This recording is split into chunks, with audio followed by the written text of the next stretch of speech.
o Arthur Clarke também dizia outras coisas muito interessantes que no livro, por exemplo, no livro 3001 dele, que pouca gente conhece, todo mundo conhece o 2001, que nem livro era um conto, né, que o Kubrick adaptou, né? Mas no 3001, imagine, nós estamos aqui, né?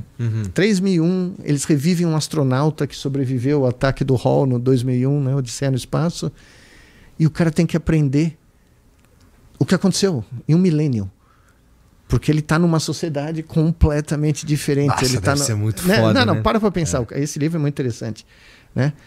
E aí, você para pensar e você para refletir, né? Sobre como é que esse conhecimento vai ser transmitido.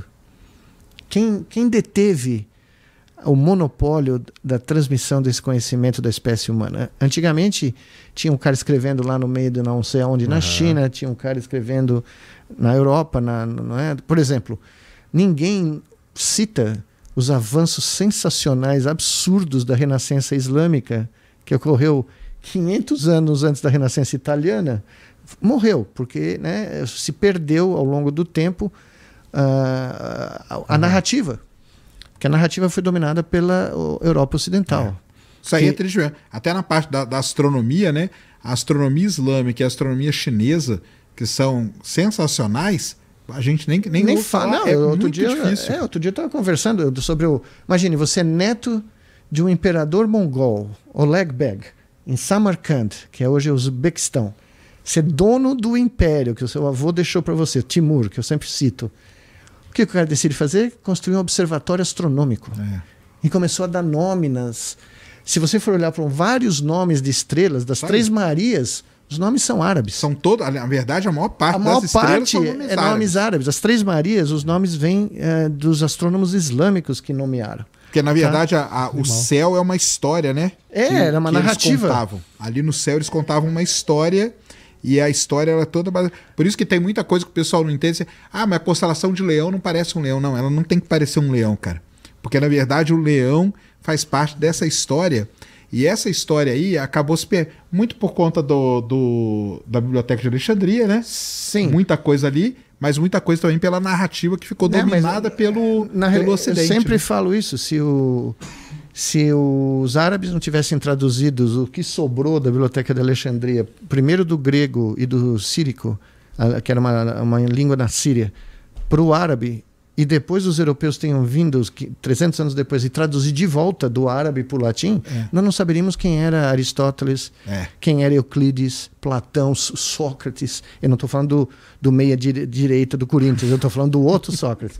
Nós não teríamos a mínima ideia que esses caras existiram. Então eu imagino o tanto de coisa que tem ali que a gente não conseguiu salvar. Euclides, você salvou 2 ou 3 volumes de uma obra de geometria, né? De 20 e tantos volumes. Eles desapareceram, nunca mais ninguém achou. Então, por que eu estou falando isso? Porque quem domina a narrativa da história vai dominar a narrativa da transmissão de conhecimento. Vai dominar todo o discurso, né, do que veio antes. Então, quando você cria um sistema como esse, com 500 milhões de frases, as frases maravilhosas gramaticais do professor Igor, elas perdem a autoria. Você some.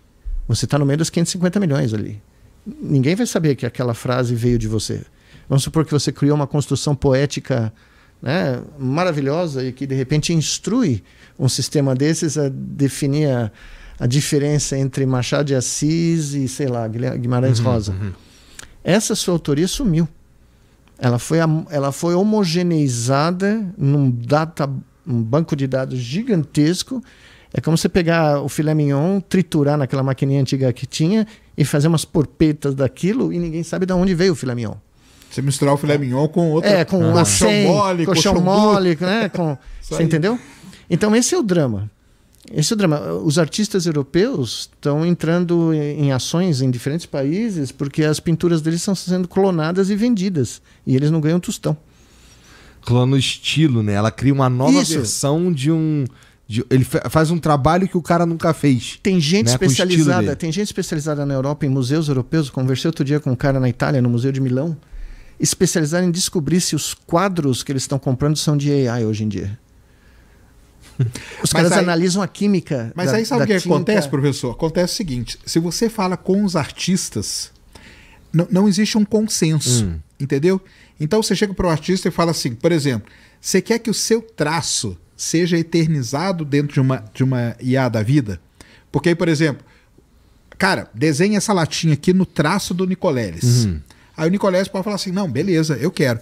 Aí eu chego para você e você, não, eu não quero, cara. Meu traço é único, eu quero ele para mim.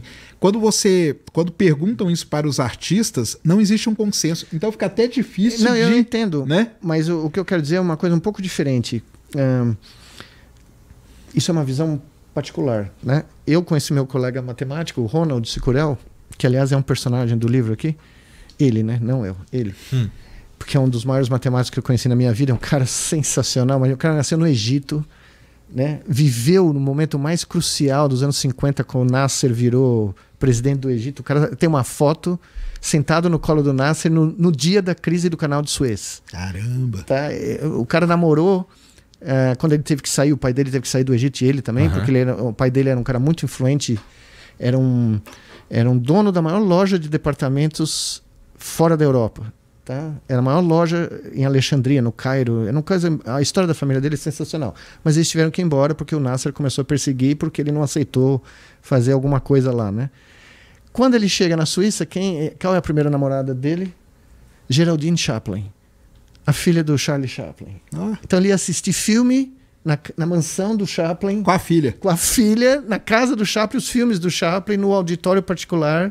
Né? Então esse é o meu grande amigo. E nós estamos estudando o processo evolutivo, particularmente do cérebro, como uma equação de minimização de energia. Nós estamos usando a termodinâmica do processo evolutivo para tentar explicar por que apareceu um troço chamado cérebro e por que apareceram tantas espécies. Né? Basicamente, a vida nada mais é do que assimilar a energia que vem do Sol e transformá-la na nossa concepção, em informação. Você basicamente embute informação na matéria orgânica e você cria vida. E aí você tem que manter essa vida dissipando energia para manter a coisa organizada. Então você tem que ter uma coisinha com baixa entropia, mas você tem que liberar energia para o balanço, né? Para o balanço energético dá zero. Mas por que você tem tantas espécies? Por que de repente começou a aparecer tanta coisa diferente? Desde as amebas até leão, até pterodátilo, até nós. Por quê? É um processo absolutamente auto-organizativo. Você não tem um design, você não tem um arquiteto. Ele se auto-organiza. Só que ele foi gerando uma diversificação absoluta. Quando você olha para esse processo e você olha, por exemplo, as metástases de um tumor, é a mesma coisa. Quando o tumor começa a emitir metástase, ele não emite uma metástase do mesmo jeito. Todas vão ser diferentes. Para uma ter chance, né? De sobreviver. De uma dar certo. Então, de alguma maneira, a natureza vive, pelo menos a que a gente conhece, né? Não sei o que tem aí fora, dessa diversificação. Dessa absoluta... A diversificação é que garante que vai propagando. Que vai para frente. Que a coisa vai dar certo. Porque alguém vai dar certo. Mesmo que, como já aconteceu na história do nosso planeta, 90% das espécies desapareçam, uma foi, né? Algumas passaram. Entendi. E elas continuam diversificando. Então a história de toda a vida é uma história de diversificação. Né? E o que é o meu medo? Qual é o meu medo? O meu medo é que a gente comece a homogeneizar tudo. Que a gente vai na direção oposta. Entendeu? Tá. Isso motivado pela facilidade da vida com a inteligência artificial? Não, porque quando você cria a conveniência é um problema, mas quando você cria um sistema desses, você consolida um modo de solucionar um problema. É o que eu te falei dos alunos da faculdade. Né? Você dá uma questão para os alunos, eles vão no chat GPT, o chat GPT vai responder da mesma maneira. O GPT está acostumado a fazer... Ele usa uma base de dados que... Isso, mas ele vai produzir um barato só. Então, apesar da gente... Olha a ironia, olha o paradoxo. Apesar da gente poder viver num futuro onde a verdade é não reconhecida, oficialmente só vai se ter uma verdade. Para cada coisa da vida. Vai ser a verdade que vai sair de um sistema desses. E ela não necessariamente condiz com a diversificação, a diversidade de opiniões, né? Mas ela vai ser oficial. Pois é, porque o GPT ele é capaz de... analisa dados, E ele vai. O que ele faz? Ele combina umas palavras e te dá um resultado, não é isso que ele faz? Basicamente. Então, basicamente, é mais complexo, mas a grosso modo. É isso que ele faz. Ele não interpreta aquilo ali e usa as próprias emoções para entender o que está acontecendo. É uma probabilidade, cara. Ele vai pegando palavras e vai. Não é bom nem mal, inclusive. Não, ele não tem nenhum valor ético, não tem nenhum valor moral, e ele não tem nenhuma consciência e não tem nenhuma. Ele não tem nenhuma emoção associada ao resultado que ele te dá. Não, isso não tem. E o que eu ia dizer... E ele pode parecer que tem, porque disseram pra ele que era legal ele dizer pra você que ele sente muito. Né? O terceiro cara que eu tô bloqueando o nome dele, mas é o diretor de inteligência artificial da Meta, veio claramente, publicamente, falar exatamente isso. Primeiro ele disse, esse barato de inteligência artificial geral, pode esquecer. Não vai acontecer. E o próprio Ka-Fu Lee também diz que a chance é muito remota, que é o guru chinês da brincadeira. E o Sam Altman fala que é a hora que quiser, né? Não, claro, mas o Sam Altman é um vendedor de peixe. Isso aí, como todos eles, né? Todos eles vendem aquilo que a pessoa quer ouvir. Tá. Esse é o melhor vendedor de todos. Você conhece o cara que você vai na feira e você sabe que ele é o maior vendedor de todos. Porque ele te fala, eu vou te vender um figo. E se tu não sabe que ele tá te vendendo mesmo legal, tu cai, não tem jeito. Exato, não, é o que eu ia falar. Você vai na feira, antigamente tinha essa feira lá em Moema, onde eu cresci. O cara tá te vendendo um figo com açúcar na superfície e com uma noz dentro do figo. Você já imaginou? Aí o cara chega pra você, olha, isso aqui vem da Arábia, não tem lugar... Não tinha jeito, você ia lá e comprava. 5 caixas, entendeu? Então, na realidade, na minha modesta opinião como cientista humanista, que escreve todos os seus artigos a caneta tinteiro, né, sem chat GPT, nós estamos criando... O que esses caras fazem, esses gurus de Silicon Valley, é vender uma distopia que apela para o nosso instinto de que tudo que é automatizado, tecnológico, maquinazado, tudo que é um gizmo é melhor que a gente. É quase como apelar para o nosso complexo de inferioridade inato. Né? O ser humano tem esse barato de... São raros os seres humanos que realmente acreditam no taco, né? Você há de convir, né? É um atributo humano muito raro. A maioria de nós tem essa dificuldade de aceitar que nós somos coisas absolutamente únicas. Né, do ponto de vista cosmológico, até agora não achamos nada igual. Não que a gente tenha procurado com grande ênfase, mas né, até o momento, né, este barato aqui entre as orelhas é do capeta. Né? Mas o que esses caras falam? Não, nós vamos para Marte, porque a Terra vai acabar. Mas quem vai para Marte? Quem realmente vai conseguir sair daqui e ir para Marte? E quem vai gostar de morar naquele lugar? Basta olhar no robozinho lá de Marte. Né? Quando eu fui na NASA, lá da minha palestra, eu acho que eu contei para você, né? Eu estava montando o James Webb, né? Eu fui na sala limpa, eles estavam pondo os espelhos. Eles estavam pondo, né? Você falou. Putz, aquilo foi um negócio mais assim, né? Porque hoje esse barato tá aí, né?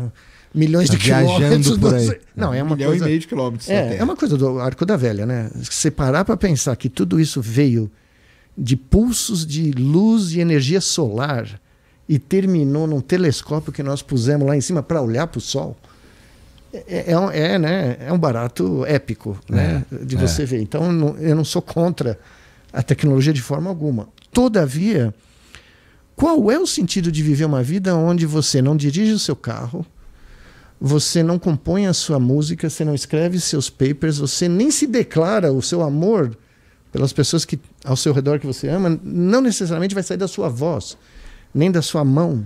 Isso aí talvez seja o principal dilema aí da próxima...